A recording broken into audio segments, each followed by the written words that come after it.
There was a time when humans ruled across many worlds.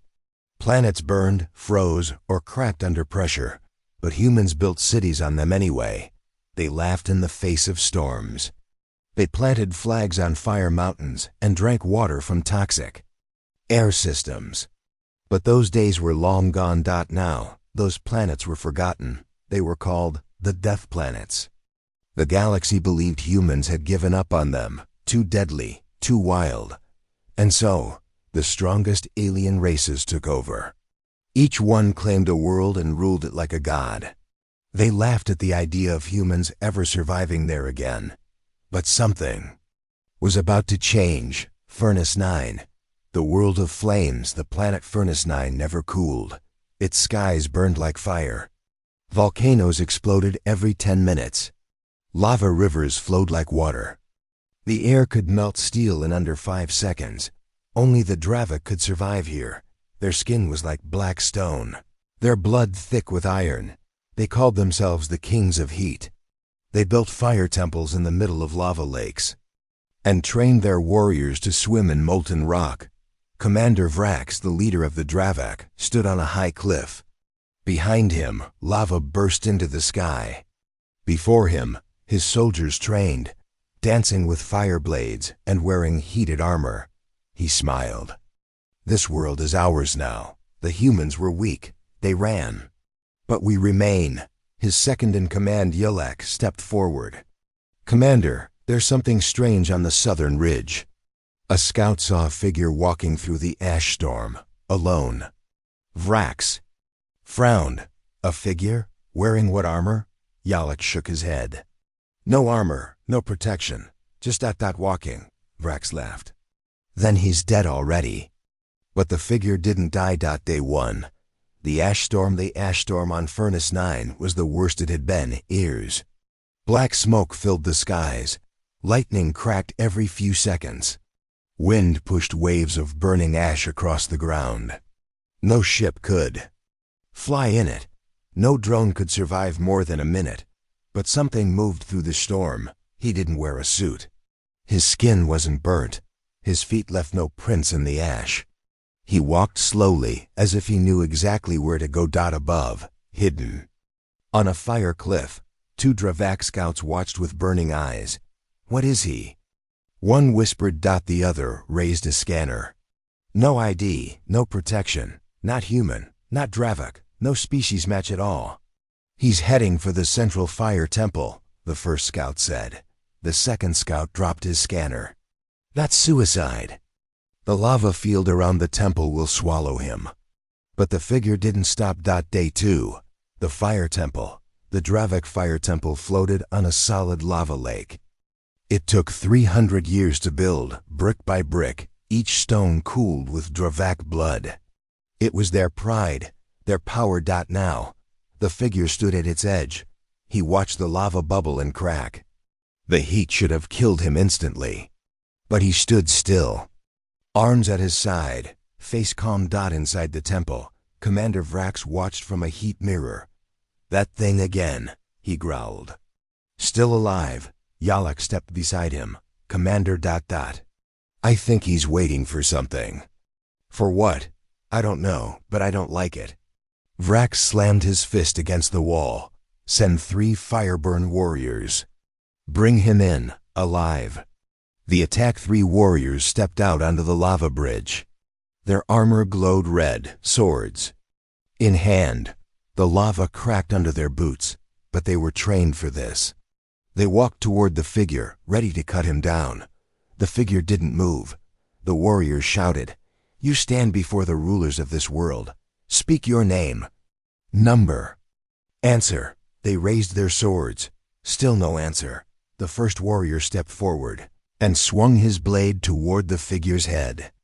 The blade stopped midair, not blocked, not caught.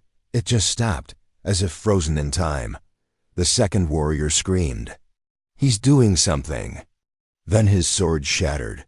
The third warrior turned to run. The ground opened under his feet, and he vanished into the lava without a sound. Panic in the temple. Commander Vrax jumped back.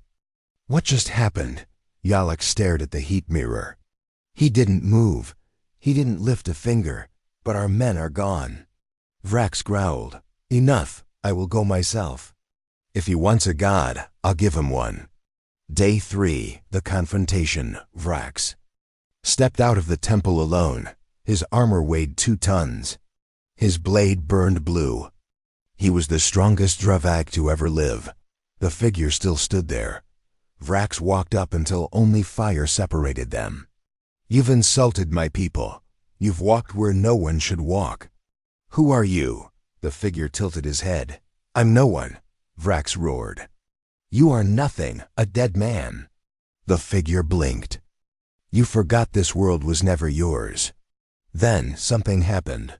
The lava around the temple began to cool. Steam hissed as the fire lake turned into solid rock. The sky stopped burning. The ash storm ended.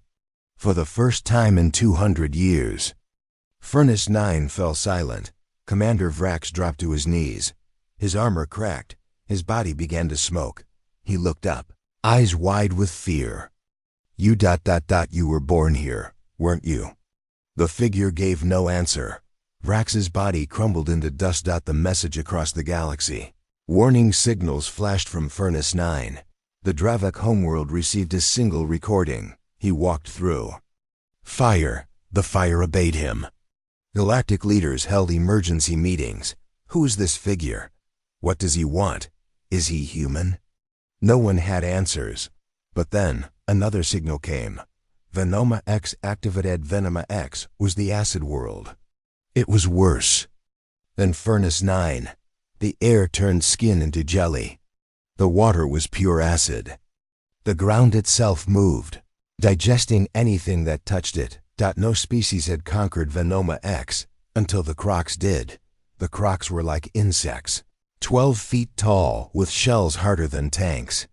They drank acid, slept in slime, and laid eggs in poison. Pools. They built hives under the toxic rivers. Their queen, Shaitan, was ruthless. She loved only one thing, control. When she heard what happened on Furnace 9, she laughed. Let him try. Venoma X kills gods, but hours later. The hive shook. A scout reported. A figure just stepped out of the acid lake. Shaitan froze. What figure? He's drinking the lake, my queen. Silence. Then a scream across the stars. One by one, the rulers of the deadly worlds felt it. A presence. Returning. He wasn't flying ships. He wasn't bringing armies. He wasn't even carrying weapons. But their planets, the ones they believed were tamed, were waking up. And they were remembering their first child. Who was he? No one knew. No file, no name, no ID. His face didn't appear in any human database. Not even Earth's. I recognized him. Some believed he was part of a secret program, a human built by the Death Worlds themselves. A forgotten experiment. A ghost from old wars. Others believed he wasn't human at all, just something wearing human skin. But all agreed on one thing. He wasn't there to visit. He was coming home. The galaxy talked. Every species, every ruler, every soldier whispered the same question. Who is he? On Furnace 9, he walked through fire with no armor. Lava cooled at his feet. The Dravak fell before him, and he didn't say a word after that. But now he was gone. No ship showed him, leaving. No cameras caught his steps. He simply vanished. Elsewhere, a hidden star system in the shadow of a dying sun. A secret moon burned day and night. It was called Solcor. Only the most elite fighters trained there, sent by the Galactic Council to prepare for Death World warfare. It was a place of smoke, lava, and lightning. Every hour, a soldier died during training. The instructors didn't care. Only the strong survived. This was where legends were made, and where the galaxy's top commander trained his best soldiers. General Raen-Tur. He watched the replay from Furnace 9 on a hologram. Screen. The fire. The figure. The silence. Rantor frowned. This wasn't power. This was control. He zoomed in. The figure's face was calm, Not angry. Not even focused. Just quiet. Then Rontor whispered, "That's worse." Venoma X, Day 1, acid rain hit the ground like bombs. The surface sizzled with steam. Green clouds drifted slowly, burning anything they touched. Insectoid towers rose from the liquid. Swamps. This was Venoma X. The deadliest world humans had ever tried to terraform. It fought back. And it won. But the Croc swarm survived. They adapted. They ruled. Their queen, Shaitan, had eyes across the world. Her soldiers crawled on walls and ceilings. Her eggs grew in bubbling pits. She sat in her high throne, a mound of melted bones, and hissed. "Has the figure landed yet?" Drone buzzed. "No ship detected. But we found footsteps." "Footsteps?" Shitun rose. "Where?" "In the Lake of Sorrow." The queen paused. "No being walks that lake, not even us. That lake melts skin." The drone lowered its wings. "Not him." The Lake of Sorrow, the acid lake bubbled. A thick fog lay above it, so poisonous it killed birds mid-flight. The lake stretched across 19 kilometers. At its center, a spiked tower once built by human scientists, now crumbled and lost. The figure stood at the lake's edge. Green mist swirled. Around him, he stepped forward. His boots touched the acid. No. Burn. No pain. He walked deeper, waist deep, then chest deep. Drones flew above, recording everything. The footage showed his reflection, standing calmly, eyes closed. The acid hissed around him, trying to eat through him, but it failed. He lifted a hand and drank from the lake. Shaitan's rage inside the hive tower. Queen Shaitan screeched so loud the walls cracked. "He drinks our world like water." She threw her claws across the control panel. The image of the figure vanished. "I want him burned, melted. Bring him to me." Attack of the Crocs sent their strongest, 12 elite warriors covered in living armor. Their claws cut steel. Their wings could slice tanks. They moved through acid without harm. They reached the lake. He was still there, standing on the surface now, as if it had turned to glass. The Crocs surrounded him. "Name yourself." One shouted. The figure slowly turned his head. He didn't speak. They charged. 12 screams rang out, and then silence. Aftermath scouts flew over the lake. Nothing moved. Only steam. And then the figure stepped out again, not wet, not hurt. He walked past the Crocs' broken weapons, now melted into the earth. Not one warrior remained. The lake boiled. Behind him, rising higher and higher until the entire area flooded. When Queen Shaitan saw this from her tower, she collapsed. Her guards ran to her. "What is happening?" She pointed with shaking claws. "He's not human. He's the soul of the world itself." Galactic panic. The footage spread. Systems locked down. The Galactic Council met in emergency. "What does he want? Why is he targeting only death worlds? What if he comes to our colonies next?" A general stood. "We need to capture him, study him," another shouted. "No, he's unkillable." One voice rose above all. It was the human ambassador. Her voice was cold, calm, certain. "We left those worlds because they were too dangerous," she said. "But some... we left behind." Everyone froze. "What do you mean?" asked a Drak Key. "Senator." She looked out the window toward the stars. There were missions. Black Ops, hidden experiments. We tried to make a human who could survive anything. One born in fire, raised in acid, trained in silence. The Drak Key hissed. "You made him?" "No," she said. "We abandoned him." Cryo 13, next target, the coldest world in known space. A place where time itself slowed. Cryo 13 froze any tech that touched its surface. Ships couldn't land. I shut down. Even thought felt slower there. It was declared unreachable. But now, a signal was received, one word, from the planet's surface. "Remember." Back on Salcor, General Rontor watched the new message. His face had no emotion, but his fingers gripped the table tightly.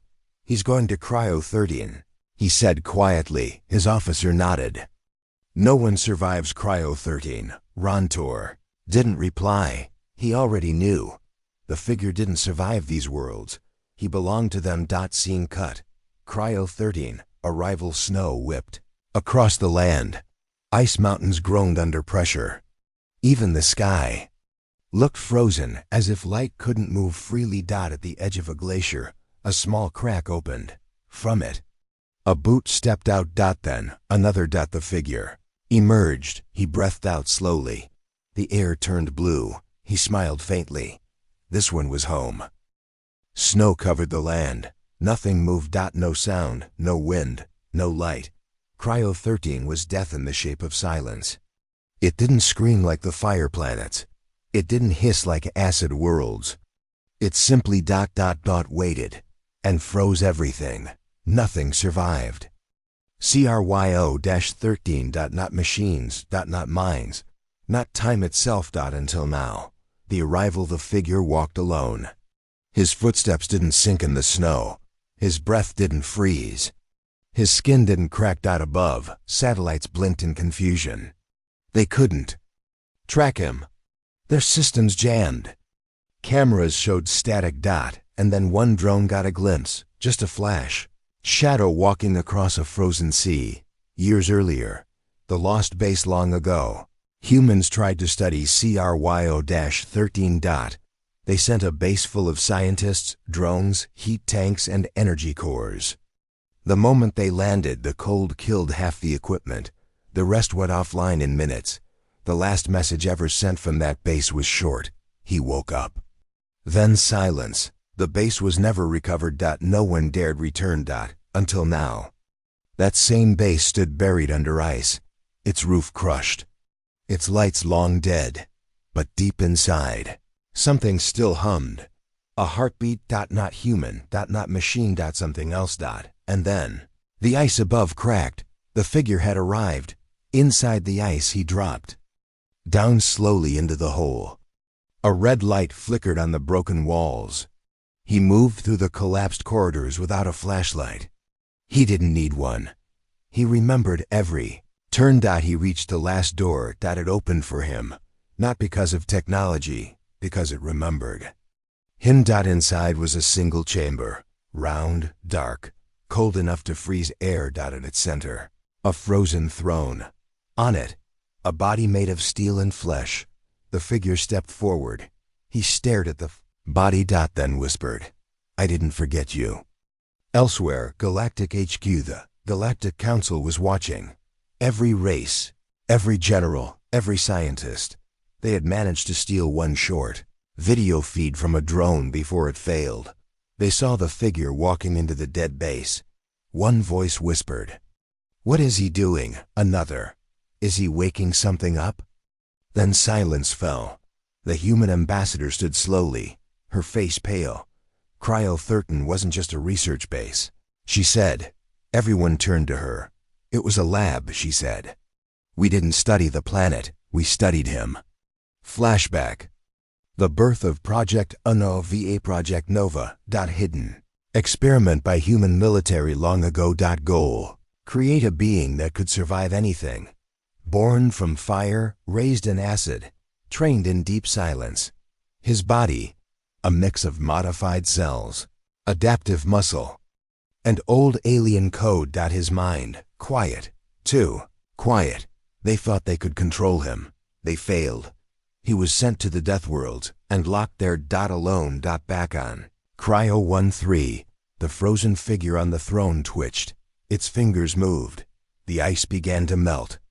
Around it. The figure standing before it smiled. Time to wake up, brother. Meanwhile, Riantor reacts on Salcor. General Rontor watched the feed cut to black. He slammed his fist down. We waited too long. A soldier asked, "What do we do, General?" Rontor turned. "Send the cryo fleet." "They won't make it," the soldier whispered.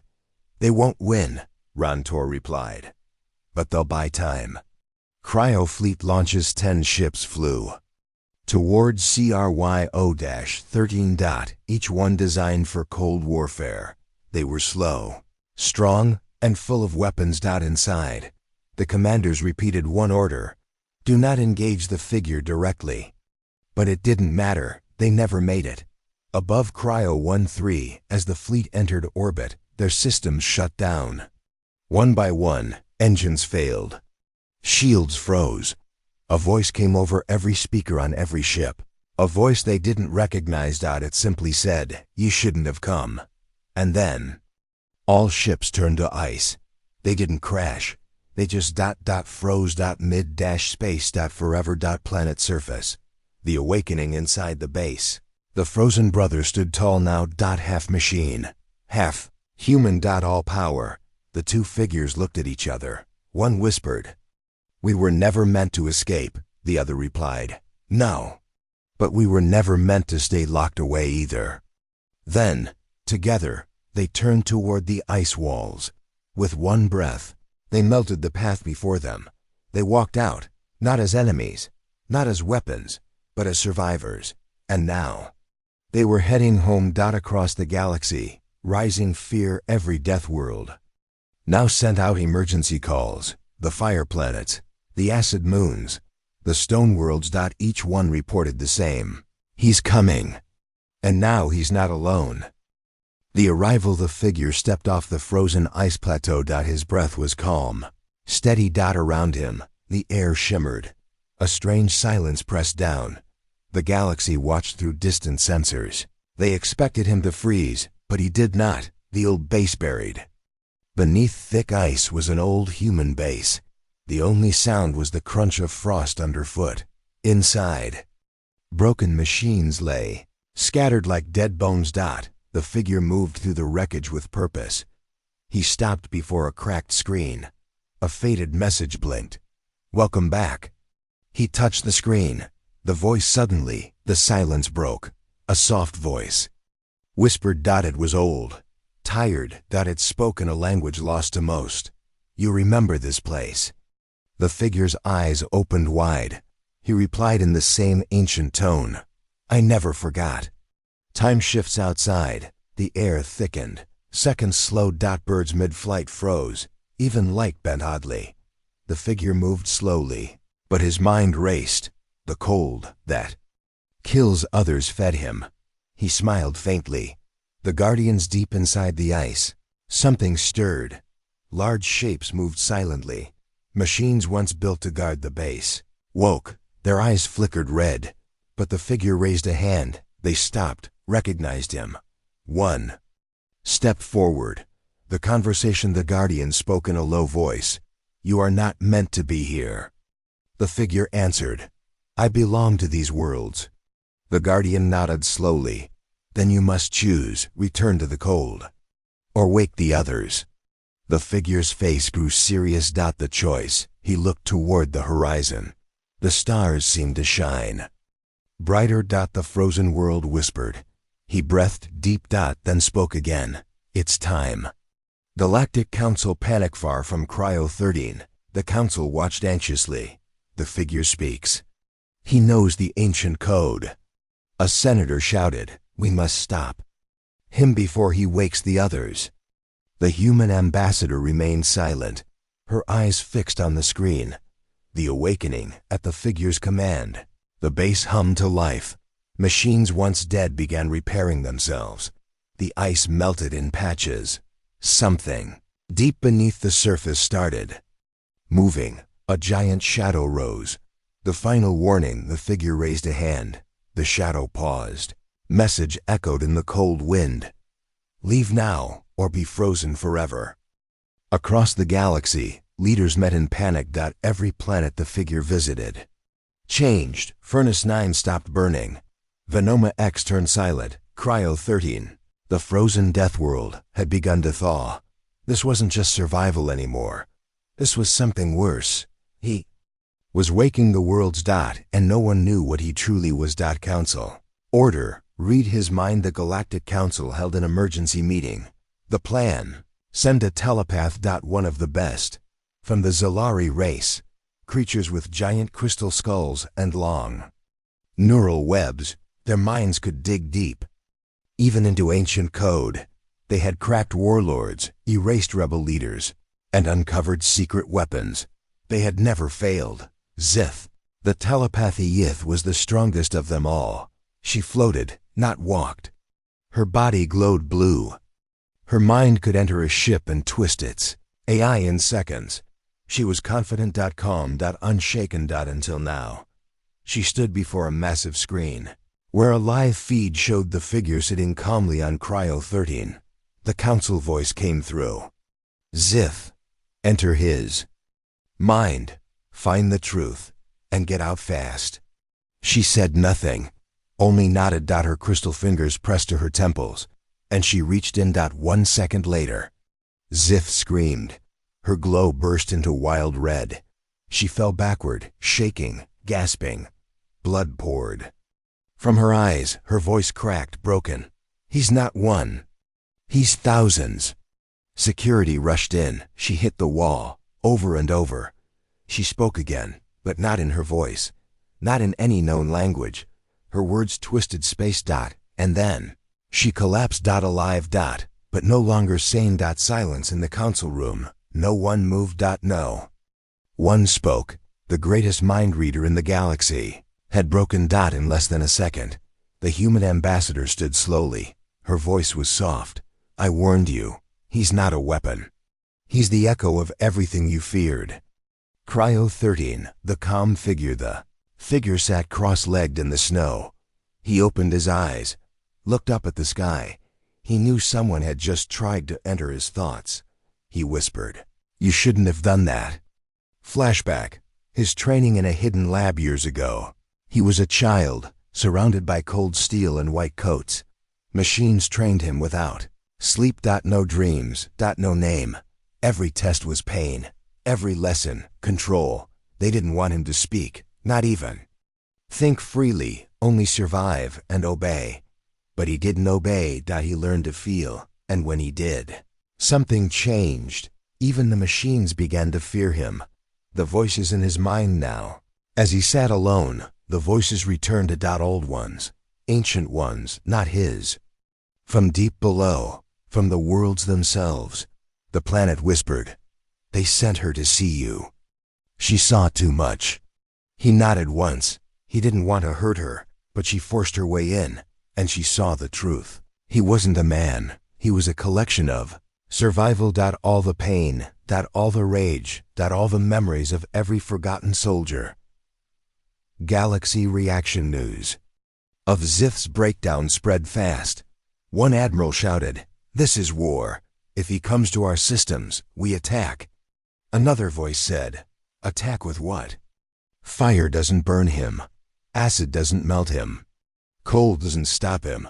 Mind readers go insane." A third added, "He's not just walking through death worlds, he's claiming them."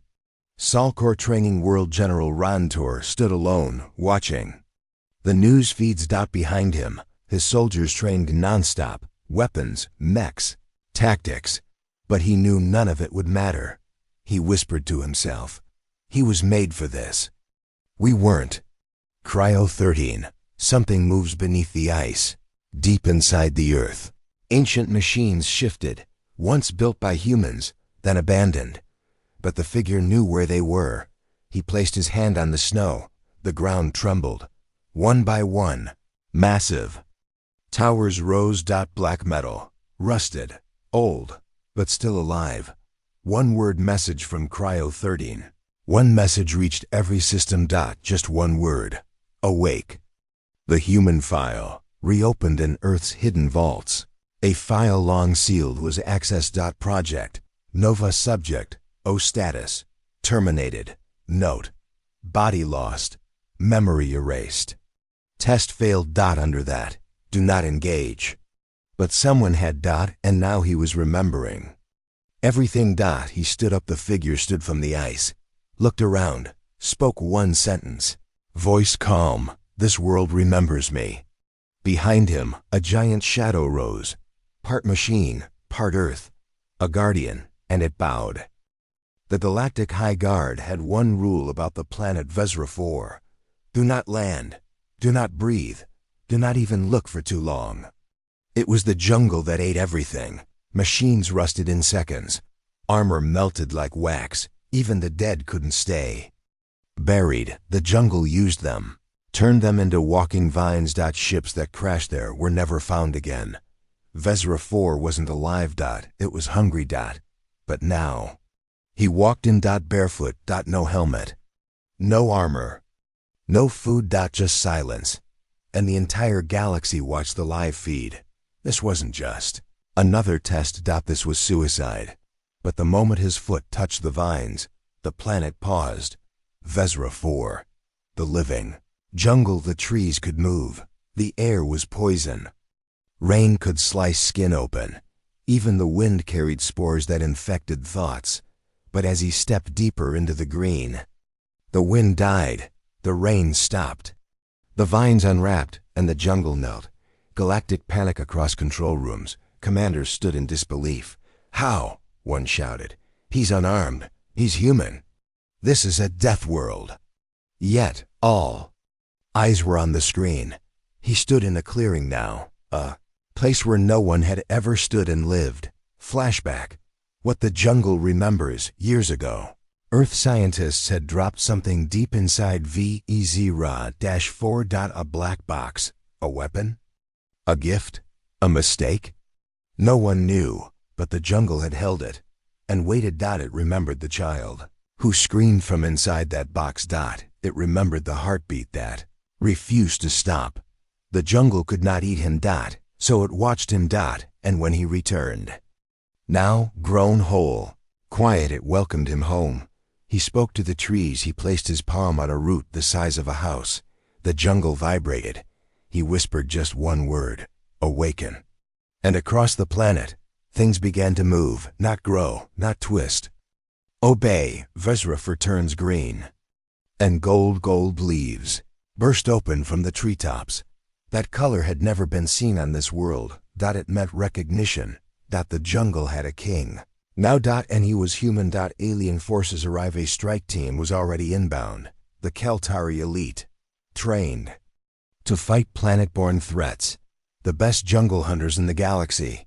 They dropped silently into the green. Weapons ready. Their commander, Kator, smirked. No creature survives us. He took one step forward, and the trees shifted. The jungle fights back, not with roars. Not with explosions, but with precision. Vines sliced one soldier's weapon in half. Roots twisted around boots. A flower bloomed and screamed. The team began to panic. Fall back. But the jungle didn't want to kill them. It wanted them to listen. And then he stepped through the trees. The soldiers. Kator stared. His HUD failed. No readings. No scans. Only one message blinked. Biological pattern unknown. Origin Earth. Threat level. Kator lowered his rifle. His hands shook. He whispered, "What are you?" The figure looked at him. Calm. Gentle. Then said softly, "You're standing on my childhood." Elsewhere, Earth reacts in a hidden military base under Antarctica. Alarms rang. One scientist cried out, "He's activating the seed protocol." A general whispered, "We buried those worlds. We erased him. We lied." The jungle on Vezra 4 had been one of Earth's secret projects, but now it had been reclaimed, and they couldn't stop it. He sits again at the heart of Vezra 4 stood an ancient tree, taller than clouds, older than space maps. He climbed it like he remembered. And at the top, the tree opened. Inside, a seat. Not for a king. Not for a god, but for him, the survivor. The boy who shouldn't have lived, the one the jungle chose. Transmission sent from Vezra 4. He sent out a signal. To all corners of the galaxy. A single line of code, 2 of 6 awake. And then, Vezra 4 vanished. Gone. Cloaked. Shielded. Invisible to scanners. Just like Furnace-9. Just like Cryo 13. Galactic shock grows. World leaders screamed. Strategists panicked. What was 6? How many death worlds had Earth buried secrets in?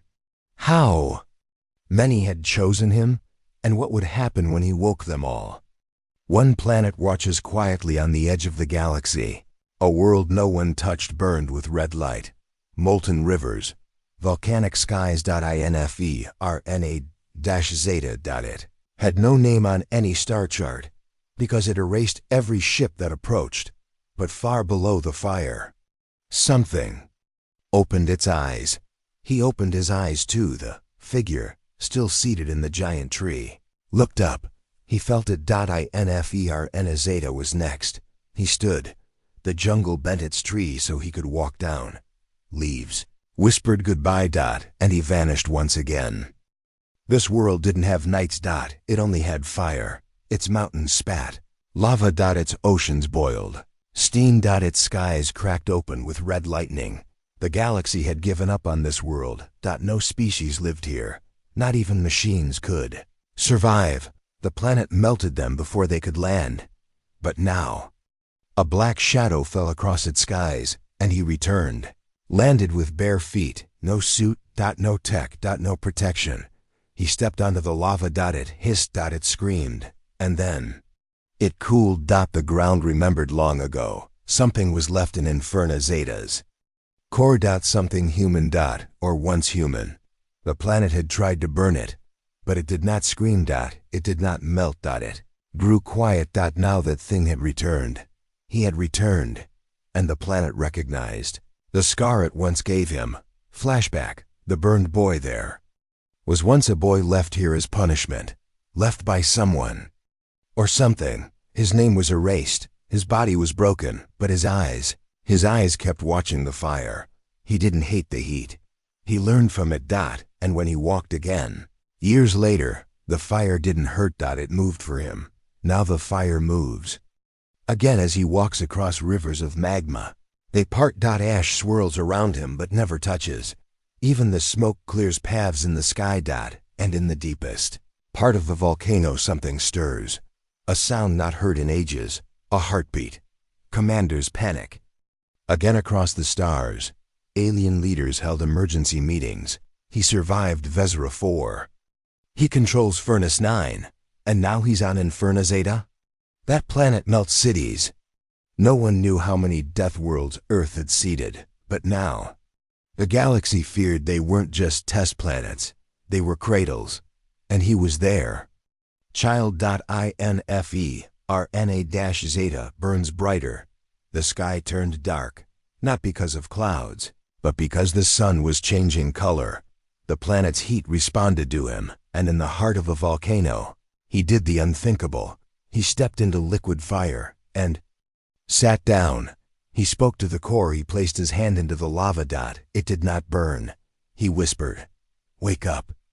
And the planet answered. Mountains cracked. Lava surged upward in spirals, but not in anger. In recognition. The birth of the flame. Tightened. The ground tore open.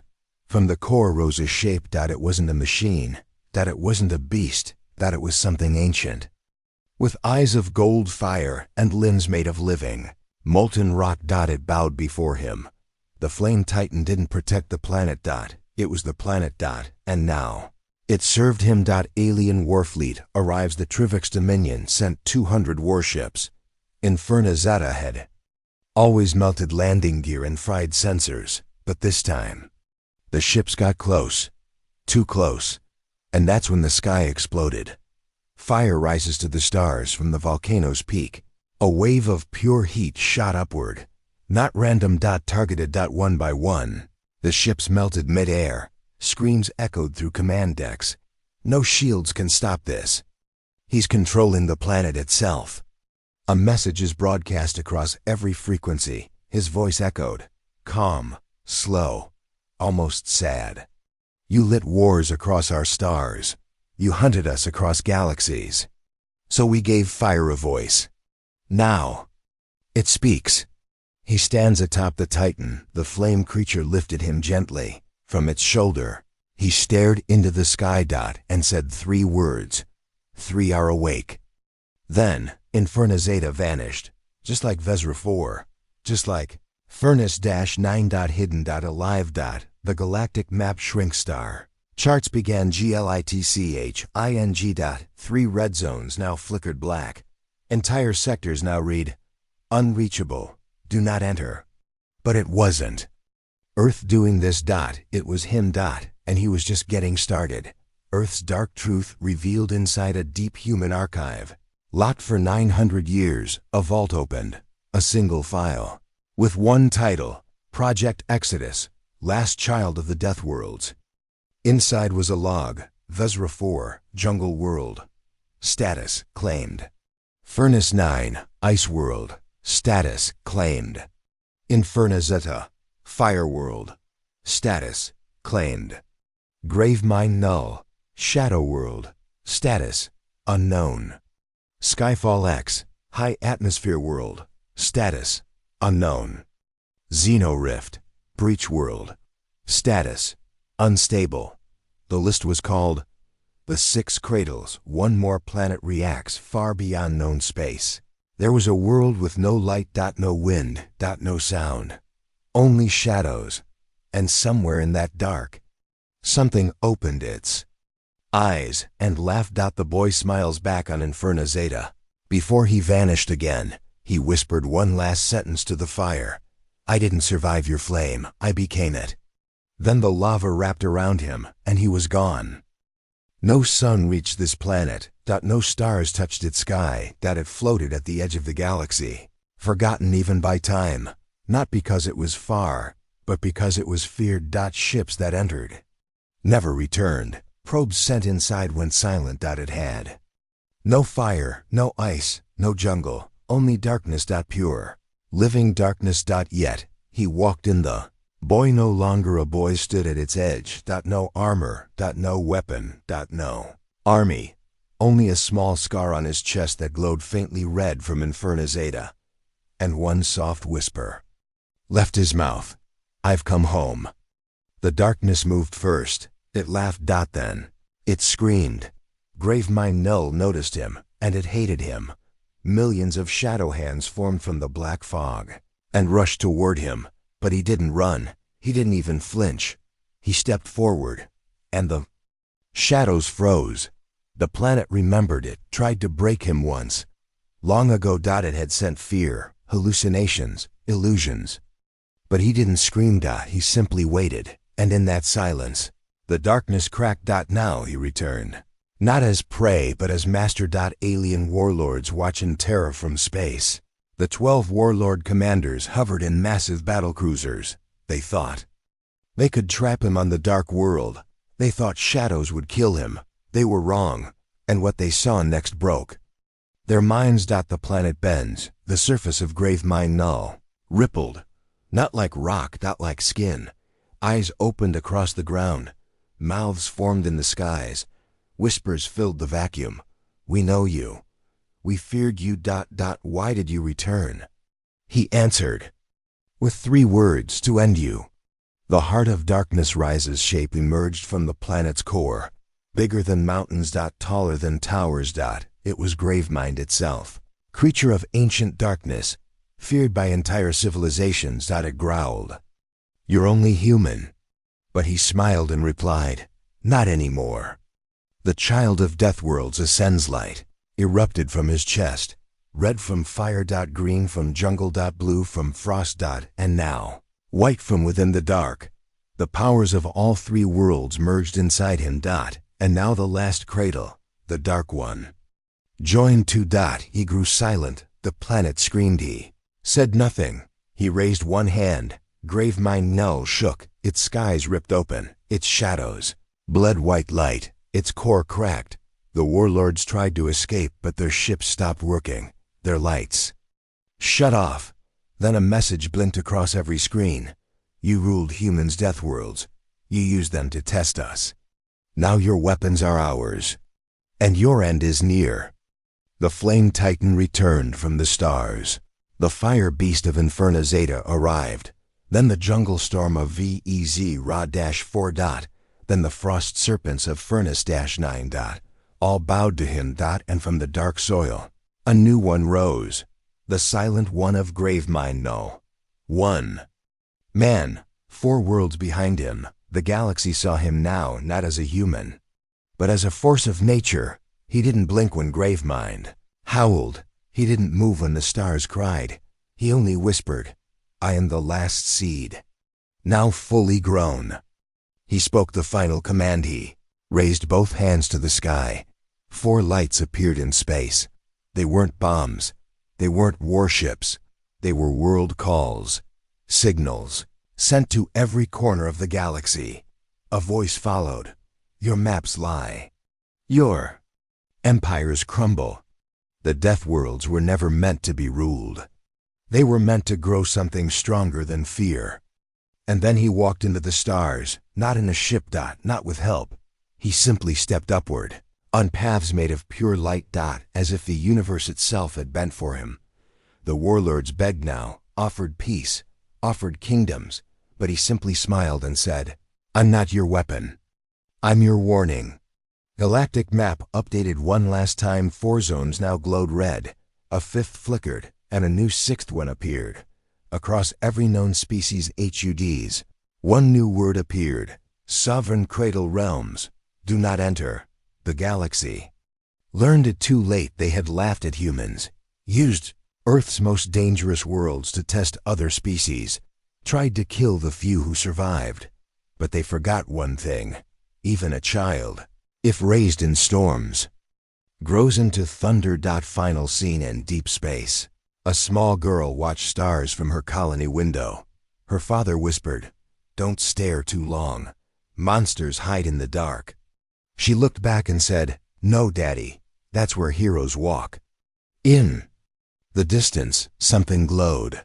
4 lights in the shape of a man, still watching, still waiting.